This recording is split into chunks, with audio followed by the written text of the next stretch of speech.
Hey, what's going on, everyone? Welcome back to the channel. My name is Mace, coming to you from Canada, and we're checking out this video, why European cities are insanely well designed. There's a lot of these videos on YouTube, and they go into it. There's a myriad of reasons, and they go back historically a long time. But essentially, North American cities are car-centric and obsessed with the supposed personal freedom of private vehicle travel and private vehicle travel trips, in comparison to utilizing efficient public transit and encouraging and incentivizing people to use public transit to minimize or at least reduce the amount of private car and vehicle trips that you're using. Because really, when you think about it, it's incredibly inefficient. Even where I live, like I see the inefficiencies and the inadequacy of our public transit, of course, only exacerbates that problem. But European cities, I feel, and this is an incredible generalization, talking about European cities, like there's huge differences within Europe and different countries within Europe. That being said, I feel like there's often a lot better mixed use areas and zoning to make the cities more pedestrian friendly, more cycle friendly, as opposed to, having cars and parking lots everywhere. I always think of the George Carlin bit where he's talking about the United States essentially being one enormous shopping mall with all of the strip malls and the parking lots and the fast food restaurants and right? It's just an enormous shopping mall. At least 80% of it anyways. Let's get to this. Check it out. I did see the video maker put a comment in the bottom, pinned a comment on this video like, there is an incredible amount of inaccuracies within my video. I will strive to be better in the future.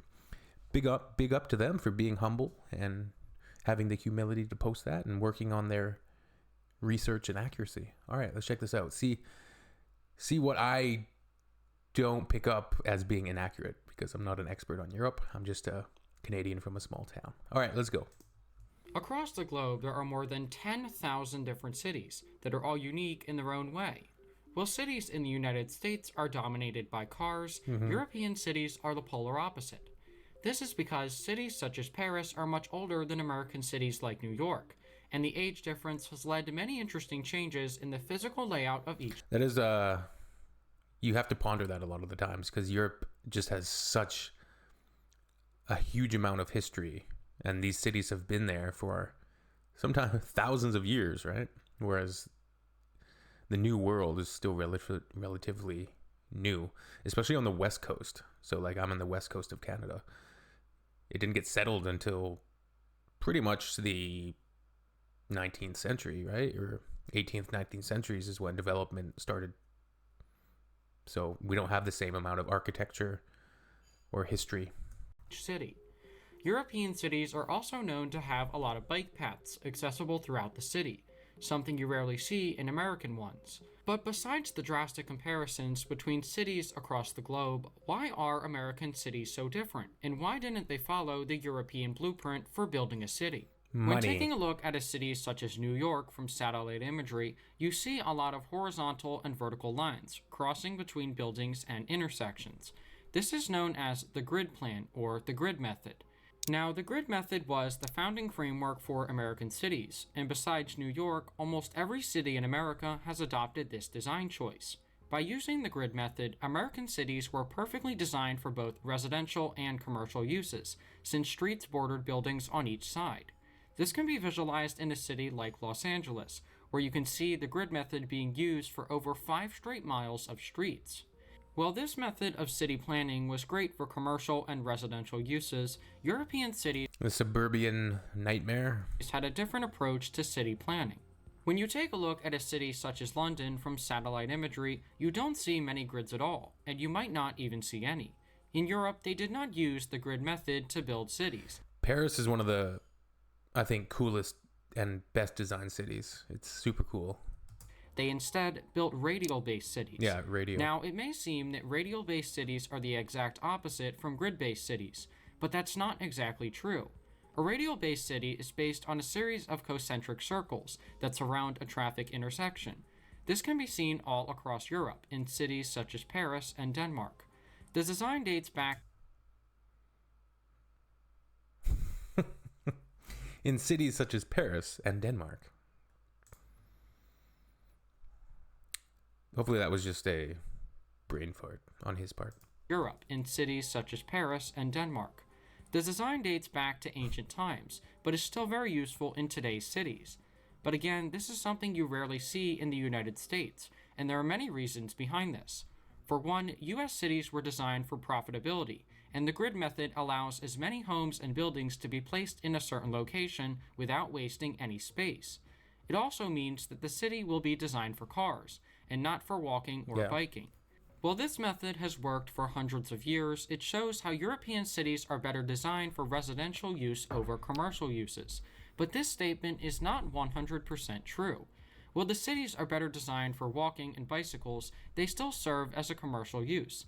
Take this image of the Champs. So you have mixed use areas. You have flats, apartments, grocery shops, everything within the same areas. And then the cycling infrastructure is robust enough to make people incentivized and feel safe enough to use. Élysées, where there are large streets down the center and barely any intersections, something in contrast with New York City. Just by looking at these images, you can tell that the city was designed for walking, not cars. While there are roadways, walking was the priority when planning the city. Another key factor in play is land use laws in US and European cities. For example, agricultural subsidies in Europe have persuaded farmers to not sell their land to developers, and instead continue farming on it to prevent large development projects from taking shape. This can be seen in Paris, as there are still small farms that surround the city, but compared to New York, there are no farms in sight. Land use laws have played a big role in how cities have been built and developed all across the globe, and they are partially responsible for why cities are all designed in their own unique way. While cities are known for having large populations, new studies have revealed that cities across the globe are facing a population decline. Today, more than 55% of the world's population lives in urban areas, and that number is expected to increase to 68% by 2050. Predictions show that people are leaving cities in hopes of living in more suburban areas. Now, this is being seen. I don't know if it's more suburban areas or more rural areas. Or just smaller towns. Like, I don't think it necessarily has to be. I don't think people are wanting to live in suburbia. They're just wanting out of cities and often getting priced out of cities, I think. You know, they're searching for better opportunities elsewhere. In American cities. And it's not necessarily because people are moving out, but just not moving in. Yeah. European cities will be put to the test. People are moving out to see if they are closer to an urban environment due to their pedestrian-focused design. Since more of the world's population is looking to live in places with more open space and less congested areas, they may turn to European cities, people anyways, where they were designed for residential uses over commercial uses. Throughout the next 20 to 30 years, we will see how cities across the globe react to more people wanting to live in the urban lifestyle. Sydney. The grid plan will also be put to the test to see if it's a reliable method of city planning for decades into the future. Not. The model of the European city has been around for hundreds of years, and many countries have used it as a blueprint for designing and planning their own cities. Although America was different and decided to create their own blueprint for a city, they showed the world how a city could be built catering towards both commercial and residential uses. But for now, American and European cities will always stay unique, and showed how two methods of city planning ended up changing the world. Thank you for watching, and please subscribe if you enjoyed the video. Yeah, I think like large cities have no real need to have a lot of personal vehicles driving around inside. Like once you get there, you should be able to take transit in, and then you can walk around and use transit to get around the city. It's kind of annoying to have a car in a city, not to mention there's not enough parking, etc., etc. So yeah, still I think interesting topic to take a look at. I didn't pick up a lot of inaccuracies, but I'm also not an expert on Europe either. It's interesting looking at this from my perspective, living in a small town, but I still bike to work. I can bike to the forest in 5 minutes. It's nice. All right. See you all on the next one. Make sure to leave a comment down below. Cheers.